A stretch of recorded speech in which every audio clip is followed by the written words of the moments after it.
അവരുടെ ആ ഒരു ജീവിതം മുൻപോട്ട് നയിക്കുന്ന ഒരു ഘടകമെന്ന് പറയുന്നത് അത് നിങ്ങളാണ്. നിങ്ങൾക്കാണ് അവരുടെ മനസ്സിൻ്റെ ഉള്ളിൽ ഏറ്റവും കൂടുതലൊരു സ്ഥാനം അവർ നിങ്ങൾക്ക് നൽകിയിട്ടുള്ളത്.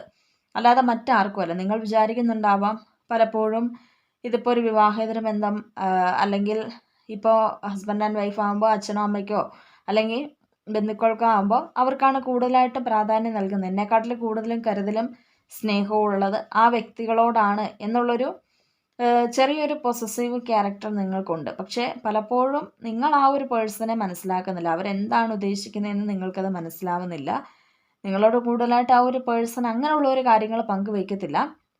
കാരണം അവർക്കറിയാം നിങ്ങൾക്ക് ഭയങ്കര ഒരു പൊസസീവ് ക്യാരക്ടറാണ്. അല്ലെങ്കിൽ നിങ്ങളോട് പറഞ്ഞാൽ അത് വ്യക്തമായിട്ട് നിങ്ങൾ മനസ്സിലാക്കത്തില്ല എന്നുള്ളൊരു കാര്യത്തിലാണ് അവർ നിങ്ങളോട് കൂടുതലായിട്ടൊന്നും പറയാത്തത്. അവർക്കറിയാം എന്ത് എവിടെ ചെയ്യണമെന്നുള്ളൊരു കാര്യം. അപ്പം കൃത്യമായിട്ടും ഓരോ കാര്യങ്ങളും അറിയാവുന്ന ഒരു പേഴ്സൺ ആയതിനാൽ തന്നെ ഇപ്പോൾ ഈ ഒരു സമയത്തെന്ന് പറയുമ്പോൾ ഈ ഒരു ടൈമിൽ അവർ ഒരു ഫാമിലിക്കാണ് പ്രയോറിറ്റി കൊടുക്കുന്നത്, അല്ലെങ്കിൽ പ്രാധാന്യം കൽപ്പിക്കുന്നത്. അത് വിട്ടു പോകണ്ട എന്നുള്ളൊരു തരത്തിൽ മാത്രമാണ്. അല്ലാതെ അവരോടുള്ള ഒരു സ്നേഹം കൊണ്ടോ അല്ലെങ്കിൽ നിങ്ങളെ മാറ്റി നിർത്തണം എന്നുള്ളൊരു തോന്നലുകൾ കൊണ്ടോ അങ്ങനെയുള്ളൊരു അഭിപ്രായ വ്യത്യാസങ്ങൾ കൊണ്ടോ അല്ല എന്ന് ഓർക്കുക എന്നതാണ് ഈ സമയത്ത് അവർക്ക് പറയാനുള്ള ഒരു കാര്യം.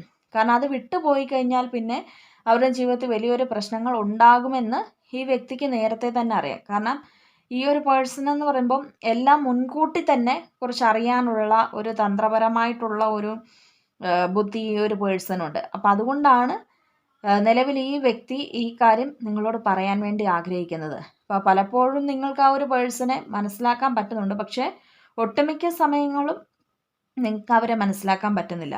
അപ്പോൾ ഇവിടെ 10 ഓഫ് പെൻറ്റക്കിൾസും വരുന്നുണ്ട്, 10 ഓഫ് കപ്സും വരുന്നുണ്ട്. അപ്പോൾ അതേപോലെ തന്നെ ദ എംപറർ എന്ന് പറയുന്ന ഒരു ഇത് വരുന്നുണ്ട്. അപ്പം നമുക്ക് ഈ 3 സ്പ്രെഡിൽ നോക്കുവാൻ നേരത്ത് കാണുന്നത് നിങ്ങൾ സ്നേഹിക്കുന്ന പേഴ്സണ് ഏറ്റവും കൂടുതൽ സ്നേഹം അല്ലെങ്കിൽ ആ ഒരു സന്തോഷം കിട്ടുന്നത് നിങ്ങളുടെ അടുത്ത് മാത്രമാണ്. അല്ലാതെ ആ ഒരു സന്തോഷം നിങ്ങൾ കൊടുക്കുന്ന ആ ഒരു സ്നേഹത്തിനോളം മറ്റാരും ഈ ഒരു വ്യക്തിക്ക് കൊടുക്കുന്നില്ല. അത് പക്ഷേ വലിയൊരു പ്രശ്നത്തിലേക്ക് ആവണ്ട എന്നുള്ളൊരു തരത്തിലാണ് ഈ വ്യക്തി അതെല്ലാം സഹിച്ചും ക്ഷമിച്ചൊക്കെ അവരുടെ ഒപ്പം തന്നെ നിൽക്കുന്നത്. അല്ലെങ്കിൽ മറ്റെന്തെങ്കിലുമൊക്കെ ഒരു പ്രശ്നങ്ങൾ ഉണ്ടാവാം. അപ്പം അതുകൊണ്ടാണ് ഈ ഒരു വ്യക്തി അവിടെ എല്ലാം തന്നെ താഴ്മയോടുകൂടി അവരുടെ ഒരു ക്ഷമയെ അവിടെ കൊടുത്തുകൊണ്ട് നിൽക്കുന്നതിൻ്റെ ഒരു കാരണമെന്ന് പറയുന്നത്. പക്ഷെ നിങ്ങളുടെ അടുത്താകുമ്പോൾ കൂടുതലായിട്ട് അവർക്കൊരു റെയിൻബോ ഫീലിംഗ് ആണ്. അതായത് സന്തോഷം നിങ്ങളുടെ അടുത്ത് വരുമ്പോൾ കിട്ടുന്നുണ്ട്.